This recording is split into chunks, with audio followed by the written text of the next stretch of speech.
हरियाणा में सुबह-सुबह के वक़्त कुछ लोग टहलने के लिए निकले हुए थे, तभी एक ड्रेन के पास से बदबू आ रहा था। जब लोग वहाँ पहुँचते हैं तो देखते हैं कि एक व्यक्ति का लाश ड्रेन में पड़ा हुआ है और काफ़ी ज़्यादा सड़ा-गला है। फिर लोग पुलिस को फ़ोन करते हैं, पुलिस आती है और उस बॉडी को कब्ज़े में लेती है और वहाँ उस बॉडी के आस-पास देखती है कि कुछ और भी सामान है क्या, जैसे पर्स और कुछ आईडी, लेकिन पुलिस को कुछ भी नहीं मिलता। लाश का पहचान करवाना काफ़ी ज़्यादा मुश्किल था, इसलिए कि काफ़ी ज़्यादा वह सड़ गया था। फिर पुलिस उस बॉडी को पोस्टमार्टम के लिए भेज देती है। पोस्टमार्टम रिपोर्ट पुलिस इंतज़ार कर रही थी और इधर पता कर रही थी कि कहीं कोई व्यक्ति गायब है क्या, लेकिन जब पोस्टमार्टम रिपोर्ट आता है तो पुलिस हिल जाती है। पोस्टमार्टम रिपोर्ट में यह था कि इस व्यक्ति पर कई बार वार करने से इसका मौत हुआ है। पुलिस को पहले लग रहा था कि इस व्यक्ति का ड्रेन के पास आने से और पैर फिसलने से और डूबने से मौत हुआ होगा, लेकिन जब यह पोस्टमार्टम रिपोर्ट में आता है कि इसके मौत का कारण कोई और है तो पुलिस फिर इस केस को सीरियस लेती है और इस व्यक्ति को पहचान करने के लिए हरियाणा के कई इलाके में जाती है और इस व्यक्ति के बारे में पूछती है कि यहाँ के कोई व्यक्ति गायब है क्या, लेकिन कोई व्यक्ति वैसा नहीं होता है जो बताता है कि यहाँ कोई व्यक्ति गायब है। पुलिस काफ़ी ज़्यादा हैरान थी कि इस व्यक्ति का शिनाख्त कैसे करे। फिर पुलिस सीसीटीवी कैमरे का सहारा लेती है और सीसीटीवी कैमरा चेक करने लगती है। तभी पुलिस को एक संदिग्ध सीसीटीवी कैमरा में दिखता है, जिस पर पुलिस को शक होता है वह व्यक्ति एक मोटरसाइकिल से जा रहा था और उसका नंबर प्लेट छुपाया गया था और उस मोटरसाइकिल पे 3 व्यक्ति बैठे हुए थे और तीनों का फेस पे नकाब था और एक व्यक्ति ऐसा था, देखने से लग रहा था कि यह मरा हुआ है और मरा हुआ व्यक्ति को बीच में बैठाया हुआ था।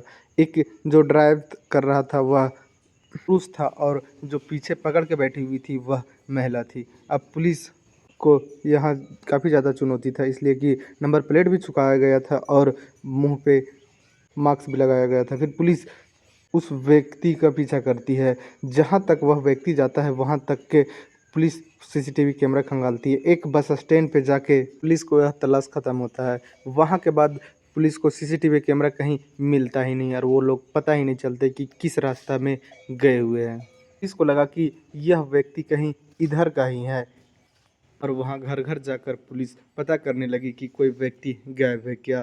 तभी एक व्यक्ति के बारे में पुलिस को पता चला किसी और से कि यहाँ एक व्यक्ति रहा करता था, वह 2-3 दिन से पता नहीं चल रहा है। पुलिस उसके घर जाती है तो वहाँ एक लेडीज़ मिलती है, जिस लेडीज़ का नाम रवीना होता है। फिर पुलिस को बताया गया था कि रवीना का पति है, उसका नाम परवीन है, वह गायब है। फिर पुलिस रवीना से पूछती है कि तुम्हारा पति कहाँ है? रवीना बोलती है कि कुछ काम से बाहर गए हुए हैं। पुलिस बोलती है कि हमें उससे बात करना है, उसका नंबर दो। रवीना यहाँ बोलने में लड़खड़ा जाती है और पुलिस को शक हो जाता है, लेकिन पुलिस इतने से बात में रवीना को उठा नहीं सकती थी। पुलिस इसमें और जांच करना चालू कर देती है और कई लोगों से जब पुलिस को पता चलता है कि हाँ, इसके पति कई दिन से गायब है, तो पुलिस एक दिन जाके रवीना को उठा लेती है। उठा के जब पुलिस स्टेशन लेकर आती है और वहाँ पूछताछ करती है तो रवीना टूट जाती है और एक कहानी सुनाती है। बताती है, साहब हमारा शादी होकर जब 2 साल होता है, 2 साल तक तो हमारा पति जो परवीन था वह हमारे साथ में रहता था, लेकिन 2 साल के बाद जब हमारा एक बच्चा होता है तो मेरा पति परवीन कमाने के लिए बाहर चल जाता है और मैं घर पे अकेली हो जाती हूँ। अकेली रवीना ने एक इंस्टाग्राम चालू की और उस पे अपना एक अकाउंट बनाती है और जब इंस्टाग्राम पे वह दूसरे लोग को देखती है कि जो लोग मिलियन में फॉलोवर और व्यूज़ ला रहे थे, उनके अंदर कोई हुनर नहीं था और रवीना काफ़ी ज़्यादा खूबसूरत थी।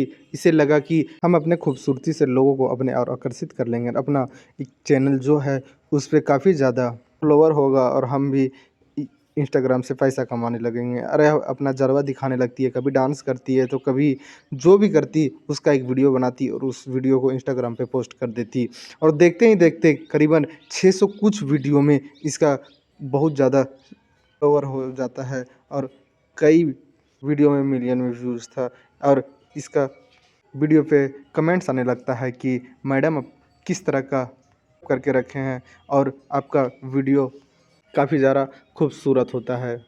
तो यहीं से रवीना का पंख निकल आता है और रवीना अपने आप को एक सितारा समझने लगती है और अपना काफ़ी टाइम इंस्टाग्राम पे देने लगती है और इसी बीच एक व्यक्ति रवीना को कमेंट करता है और रवीना उसे रिप्लाई देती है। पता चलता है कि जो व्यक्ति इसे कमेंट किया था वह यूट्यूब चैनल चलाता था और उसका नाम सुरेश होता है। और वह सुरेश रवीना से बोलता है कि इंस्टाग्राम से कुछ भी नहीं होता, इंस्टाग्राम पे पैसा नहीं मिलता है। जब तक कोई प्रोडक्ट के तुम प्रचार नहीं करोगी तब तक इस पे पैसा नहीं मिलेगा। और यूट्यूब पर अगर अच्छा वीडियो बनाएगी और तुम्हारा चैनल चल गया तो जैसे ही मोनेटाइज होगा चैनल वैसे ही पैसा बनने लगेगा।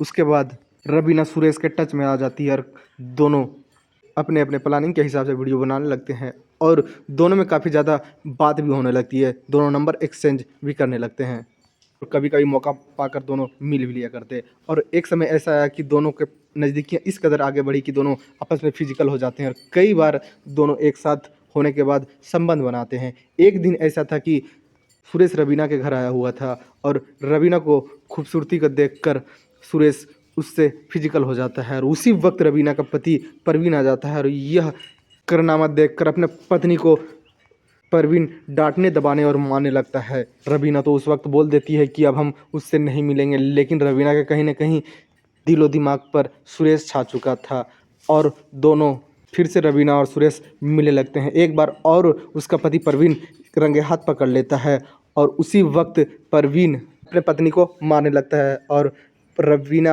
और सुरेश दोनों मिलकर उसी वक्त परवीन को जान से मार देते हैं। कई बार एक वजनी चीज से मारने से परवीन का मौत हो जाता है और दोनों मोटरसाइकिल पर लादते हैं और एक बगल के ड्रेन में लेकर डाल देते हैं। जब पुलिस को यह कहानी पता चला तो पुलिस को भी यह कहानी में मासूम पति के ऊपर दया और इन दोनों पर चार्जशीट तैयार करती है और यह मामला कोर्ट में भेज देती है और उसी वक्त दोनों को जेल कर देती है। अब आगे का कार्रवाई कोर्ट में होगा और जो सज़ा जज देंगे वो सज़ा ये दोनों को भुगतना पड़ेगा। इस कहानी में इतना ही। जय हिंद, जय भारत।